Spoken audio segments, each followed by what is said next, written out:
పహల్గామ్లో ఉగ్రవాదుల దాడిలో మృతి చెందిన చంద్రమౌళి స్వగ్రామం పార్వతీపురంలో విషాద ఛాయలు అలుముకున్నాయి. చంద్రమౌళి మృతిపై ఆయన స్నేహితులు, సహచరులు దిగ్భ్రాంతిని వ్యక్తం చేస్తున్నారు. మంచి వ్యక్తిత్వం ఉన్న మనిషిని కోల్పోవడం బాధాకరమని కన్నీటి పర్యంతమవుతున్నారు.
నేను ఇక్కడే ఉంటున్నాను.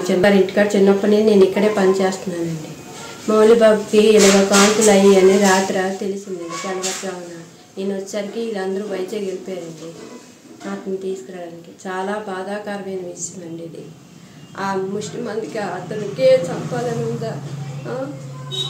చాలా బాధపడుతున్నాను. చేపేట్లా చేశారు. ఎవరికి ఏదైనా సాయం మటు చేసేవారు బాబైతే.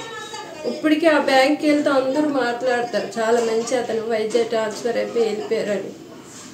మేమైతే చాలా బాధపడుతున్నామండి. నేను అనుమానకార్యంగా చిన్న వార్త విన్నాను. ఆ వార్తతో నాకు కొంచెం బాధాకరంగా అయింది. వాళ్ళ అల్లుడి గారు ఇలా జమ్మూ కాశ్మీర్లో ఉగ్రదాడిలో జరిగి చనిపోయారని తెలిసిన వార్త మనస్ఫూర్తిగా